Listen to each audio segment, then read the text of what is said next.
নমস্কাৰ 4500 D LP UP টিচাৰৰ যি vacancy ওলাইছিলে জানুৱাৰীত হেতু এতিয়ালৈকে খবৰ আহা নাই কেতিয়া ভেৰিফিকেশন হ'ব কেতিয়া প্ৰভিজনেল লিষ্ট ওলাব আৰু কেতিয়া এপইন্টমেন্ট দিব কিন্তু আমাৰ মাননীয় মুখ্যমন্ত্ৰী হিমন্ত বিশ্ব শৰ্মা ছাৰে জনাইছে যে এই যে 5550টা ডি এলপি ইউপি ভেকেন্সি ফিলআপৰ কাম চলি আছে এই প্ৰসেসিংখিনি শেষ হোৱাৰ পিছতহে আৰম্ভ হ'ব এই 4500 পোষ্টৰ কামসমূহ এতিয়া কথাটো হ'ল যে ডি এলপি আৰু ইপি 5550টা পোষ্টৰ কামসমূহ যে বাঢ়ি আছে এতিয়া নেক্সট লিষ্ট হয়তো সেকেন্ড প্ৰভিজনেল লিষ্ট ল'ব পাৰে বা ফাইনেল ইয়াৰ পিছত এপইন্টমেন্ট এটা দিব নৱেম্বৰ মাহত আৰু যদি আমি যদি হিসাব কৰো যে ইলেকশনৰ আগে যদি আমি এটো যদি আশা কৰো 4500 পোষ্ট দিয়াটো তেতিয়া হলে আৰু হাতত বেছি সময় নাই আৰু যদি ইলেকশন পাৰ হৈ যায় তেতিয়া হলে এটো বহুত বেছি পিছুৱাই যাব এটো আমি গম পাও তো এতিয়া কথাটো হ'ল 4500 যে পোষ্টৰ এটো এপ্লাইৰ ডেট গুছি গৈছে মাৰ্চত তাত টোটাল ভেকেন্সি আছিল এলপিত আছিল 2900টা পোষ্ট আৰু ইউপিত আছিল 1600টা পোষ্ট আমি যদি হিসাব কৰো তেতিয়া হলে যদি ধৰক 5550টা পোষ্টৰ ৰিক্ৰুটমেন্ট যদি নৱেম্বৰত শেষ হয় আৰু 4500 পোষ্টৰ যি ভেৰিফিকেশন প্ৰসেস তাৰ মাতে 2:1 হিচাপে 4500 পোষ্টৰ এগেইনষ্ট যদি 9000 যদি ক্যান্ডিডেটক মাতা হয় ভেৰিফিকেশনৰ কাৰণে তেতিয়া হলে যদি ডিসেম্বৰ মাহটো পুৰাপুৰি ধৰি লয় তো ডিসেম্বৰ মাহটো পুৰাপুৰি ভেৰিফিকেশন গুছি যাব ইয়াৰ পিছত আহিব জানুৱাৰী মান্থ বেক অফিস ভেৰিফিকেশন আছে আৰু ইয়াৰ লগতে তেওঁলোকে যি কামসমূহ বাকি থাকিব মেৰিট লিষ্ট প্ৰকাশ কৰা বা কিবা যদি আখোৱা থাকে ডকুমেন্ট যদি কাৰোবাৰ আপলোড হোৱা নাই এই সমূহ যদি কৰিব লগা থাকে জানুৱাৰী মাহটোত কৰিলে আৰু পিছত ধৰক ফেব্ৰুৱাৰী মাহত তেওঁলোকে ফাৰ্স্ট প্ৰভিজনেল মেৰিট লিষ্ট দিলে ইয়াৰ পিছত সেকেন্ড ইয়াৰ পিছত ফাইনেল মেৰিট লিষ্ট দিলে 4500 পোষ্টৰ এগেইনষ্ট যদি তেওঁলোকে যি প্ৰভিজনেল মেৰিট লিষ্ট দিব তাত কিন্তু বেছি সময় নালাগে কাৰণ এতিয়া যি ওভাৰলেপিংৰ যি কামটো আছে হেতু তেতিয়া নাথাকে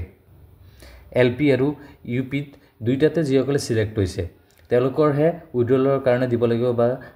যিকোনো এটাতে প্ৰেফাৰেন্স তেওঁলোকৰ দিব লাগিব তো তাত কিন্তু 4500 পোষ্টৰ ক্ষেত্ৰত যে ফাৰ্স্ট প্ৰভিজনেল মেৰিট লিষ্ট আৰু সেকেন্ড প্ৰভিজনেল হোক যিকিটা মেৰিট লিষ্ট দিব তাত কিন্তু বেছি সময় নালাগে যদি ফেব্ৰুৱাৰী মাহটো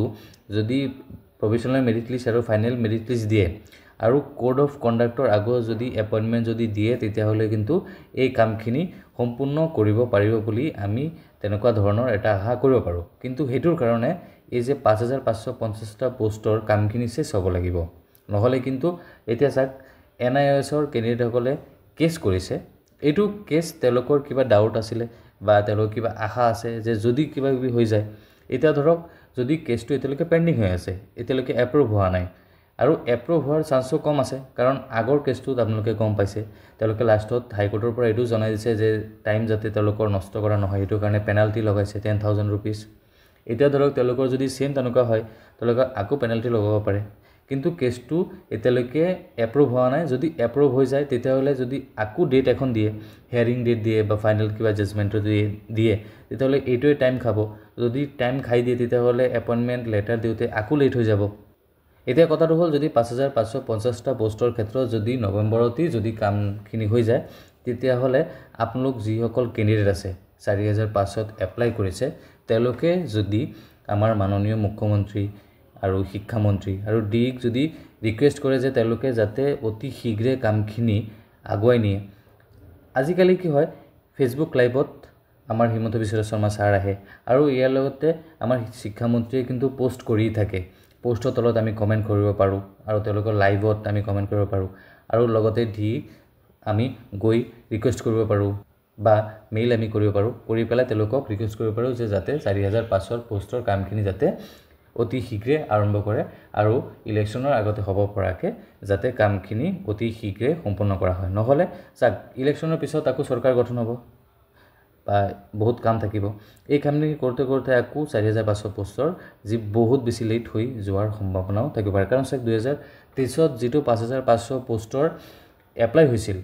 সো 2024ৰ পৰা চাক আমি যদি হিসাব কৰো 23 মাহ হৈ গৈছে এতিয়ালৈকে কিন্তু আহা নাই ফাইনেল মেৰিট লিষ্ট তাৰ মানে যদি তেনেকুৱা ধৰণৰ হৈ যায় তেতিয়া হলে যদি তেনেকুৱা ধৰণৰ যদি 23 মাহ বা 22 মাহ যদি 24 মাহ যদি লাগে তেতিয়া মানে ধৰক 2 বছৰ লাগি যাব তেতিয়া আৰম্ভ হৈছিল এইখন জানুৱাৰী মাহত 2025ত যদি তেনেকুৱা 2 বছৰ হৈ যায় তেতিয়াহ'লে এইখন পাওঁতে পাওঁতে জানুৱাৰী 2027 হৈ যাব আৰু লগতে কাট অফৰ কথা আমি আলোচনা কৰোঁ কাট অফৰ মেটাৰটো হ'ল যে এতিয়া চাওক এইবাৰ যিসকল কেণ্ডিডেট LP বা UPত সিলেক্ট হ'ব তেওঁলোকে যিসকল হাই মাৰ্ক আছে এই হাই মাৰ্কসকল যদি এই যে উইথড্ৰলৰ কাৰণে বা অভাৰলেপিঙৰ কাৰণে তেওঁলোকে যদি ওলাই যায় তেতিয়াহ'লে কি হ'ব এই কেণ্ডিডেটসকল কিন্তু 4500 কিন্তু এপ্লাই কৰি ৰাখিছে তো এই কেণ্ডিডেটসকলৰ কিন্তু যদি বাহিৰ হৈ যায় বা তেওঁলোকে যদি এপইণ্টমেণ্ট পাই যায় তেতিয়াহ'লে এই 4500 পোষ্টৰ ক্ষেত্ৰতো কাট অফৰ মাৰ্ক কমাৰ চান্স আছে কিন্তু ইয়াৰ লগতে যে 2023ৰ পৰা সিটেট হৈছে সিটেট হোৱাৰ কাৰণে কিন্তু বহুত নতুন কেণ্ডিডেট সোমাইছে কিমান সোমাইছে আৰু তেওঁলোকৰ মাৰ্ক কিমান আছে সেইটো আমি কিন্তু গম নাপাওঁ তো সেইটো কাৰণে অলপ কমিব কিন্তু কিমান কমে সেইটো আমি লাহে লাহে আলোচনা কৰিম এতিয়া 5550টা পোষ্টৰ ফাইনেল মেৰিট লিষ্ট আহিব দিয়ক অহাৰ পিছত আমি আলোচনা কৰিম যে কিমান কাট অফ কমিছে আৰু 4500 পোষ্টৰ কিমান কাট অফ এটা এক্সপেক্ট কৰিব পাৰি সেইটো বিষয়ে আমি আলোচনা কৰিম তো প্ৰাথমিক তত্ত্ব ইউটিউব চেনেল চোৱাৰ বাবে ধন্যবাদ লগ পাম নেক্সট এটা ভিডিঅ'ত